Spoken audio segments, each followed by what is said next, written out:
Atenção! Começa agora uma teleaula de Geografia do Ensino Fundamental.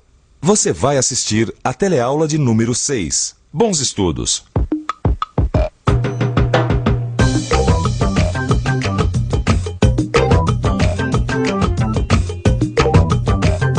Você sabia que até o século XV os europeus achavam que o mundo era desse tamanho? E que metade do mundo não sabia que a outra metade existia? A aventura que foi a descoberta dos novos continentes é um dos temas da nossa teleaula de hoje. Nessa teleaula, você vai ver como os navegadores que saíram da Europa descobriram a América e a Oceania. Vai aprender que os lugares são agrupados nos continentes, que se limitam pelos oceanos. E aprender que a distribuição das terras e águas é um fator que diferencia os lugares. A nossa teleaula começa agora.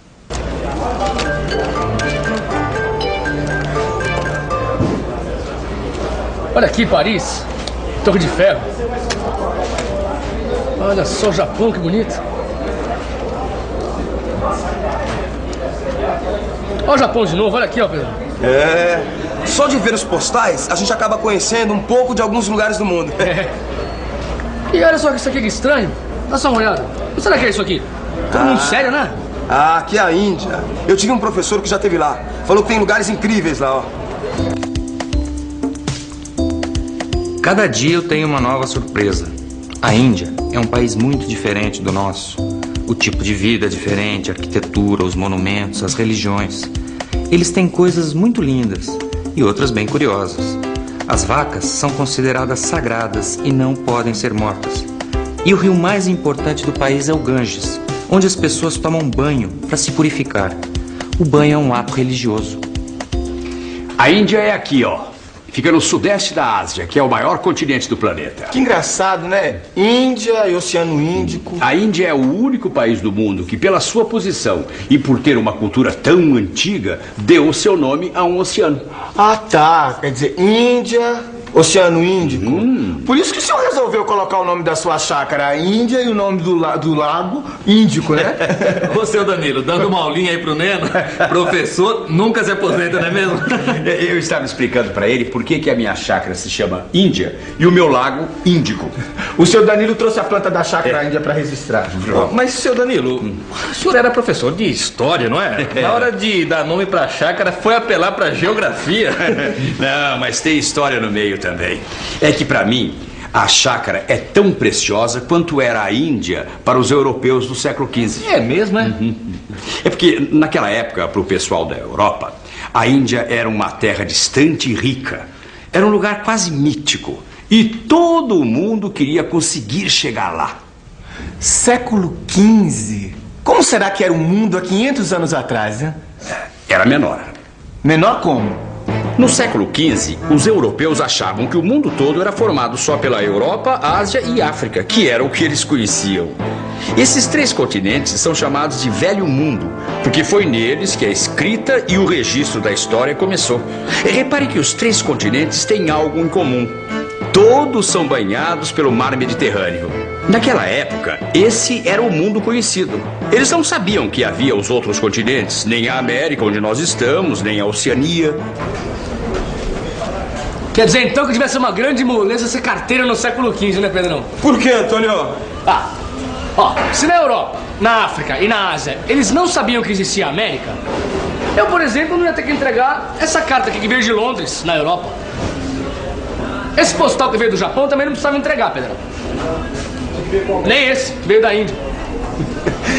Só que eles descobriram a gente. E agora você vai ter que fazer hora extra. Como é que eles descobriram, hein? Foi difícil, horas. Não deve ter sido tão difícil. Afinal de contas, a Terra sempre foi redonda, né? Mas os europeus do século XV não sabiam que o mundo era redondo. Não? Não. E complicou muito essa história deles quererem chegar nas Índias? Complicou, porque os turcos otomanos fecharam o caminho que eles conheciam, não é? Quem eram mesmo os turcos otomanos? Os turcos otomanos eram os donos de um grande império. Em 1453, eles conquistam a cidade de Constantinopla e fecham o caminho das Índias através do mar Mediterrâneo. Portugal e Espanha, que ficam naquela parte do continente europeu que avança pelo oceano e é chamada de Península Ibérica, são os primeiros a se lançarem na busca do caminho das Índias pelo Oceano Atlântico, evitando ter que enfrentar os otomanos. Então foi aí que eles descobriram que a Terra era redonda. E é aí que entra a geografia. É que o navegador Cristóvão Colombo tinha um projeto de chegar à Índia baseado nos estudos de cartógrafos, que eram os que faziam mapas. E esses cartógrafos traçaram uma rota para a Índia que seguia pelo Oceano Atlântico, porque achavam justamente que a Terra era redonda. Mas os portugueses não compraram essa ideia aí, não foi? Não compraram. Quem comprou foram os espanhóis. Era o começo das grandes navegações, as grandes viagens em busca da Índia. E como é que esse pessoal fazia para chegar até lá? Por favor, vocês vão viajar para que país? Uruguai, na América do Sul. Suíça, Europa. Para a Austrália, Oceania. Angola, África. Os Estados Unidos, América do Norte. Obrigado, hein? Hoje é fácil ir para qualquer lugar do mundo em poucas horas. Mas no século XV, a viagem em busca do caminho para a Índia era uma grande aventura. Colombo conseguiu 3 caravelas e 100 homens e partiu da Espanha no dia 3 de agosto de 1492. Seguiu para oeste e levou 90 dias para chegar nas primeiras terras novas, acreditando que tinha atingido a Índia. Por isso, chamou sua descoberta de Índias Ocidentais. Os portugueses tentaram outra rota, contornando a África, indo para o sul e depois para leste. Foi assim que Vasco da Gama, em 1497, deu a volta na África, passou pelo Cabo das Tormentas, navegou pelo Oceano Índico e finalmente chegou à Índia. Mas para não confundir com as terras descobertas pelos espanhóis com Colombo, chamaram essa terra de Índias Orientais. Mas espera aí, seu Danilo. Os espanhóis chamaram essas terras novas de Índias Ocidentais. Só que aquilo não era Índia, aquilo era América. Pra você ver. Dá uma olhada naquele mapa. Eles só souberam que tinham descoberto a América anos depois, após várias viagens. Foi o navegador Américo Vespúcio que percebeu que aquelas novas terras não eram a Índia, e sim um pedaço de um novo continente. Que engraçado, né? O Américo descobriu a América. Não é coincidência, não.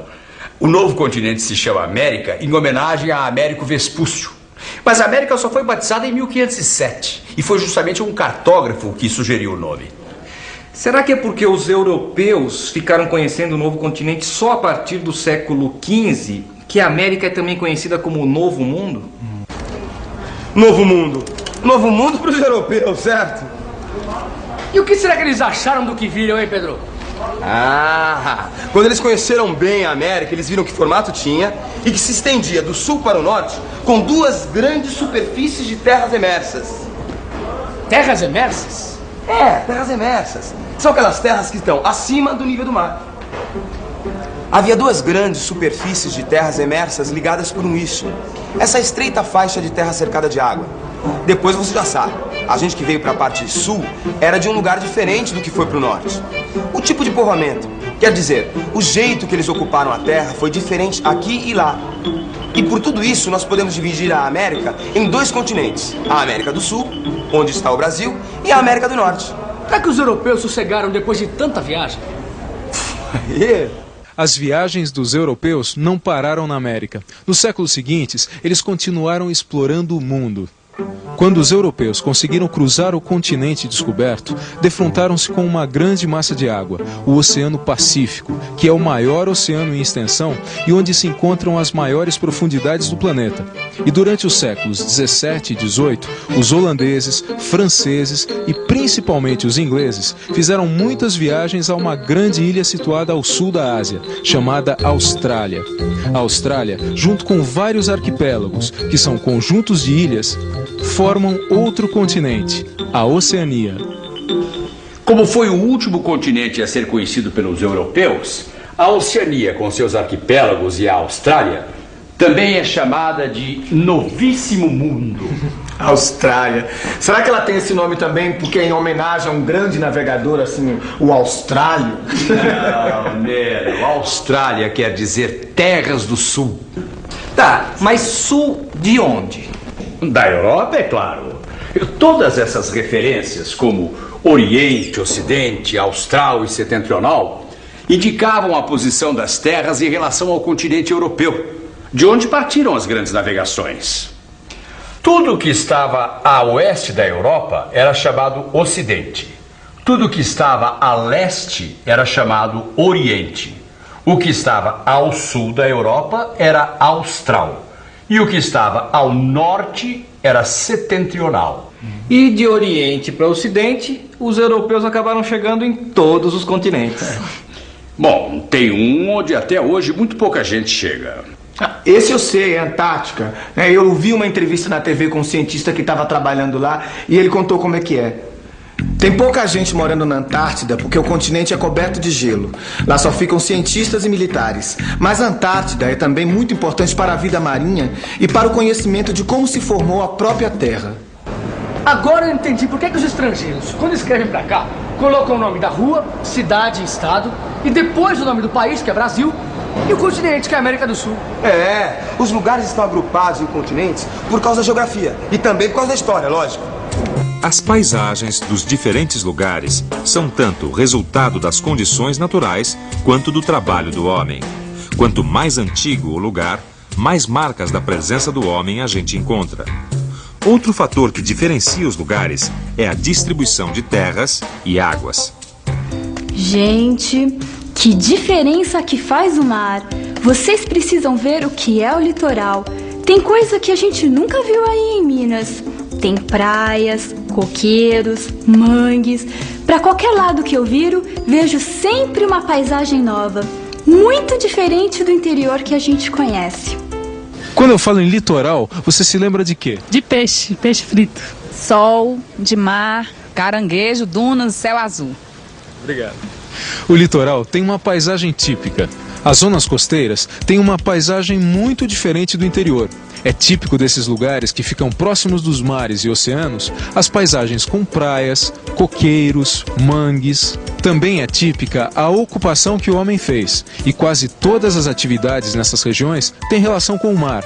A construção do Brasil começou por aqui, pelo litoral, essa linha que separa as terras dos mares e oceanos. Os povoamentos mais antigos são todos na zona costeira, que os portugueses chamavam de marinha. Só mais tarde eles avançaram pelo interior. O interior é super diferente.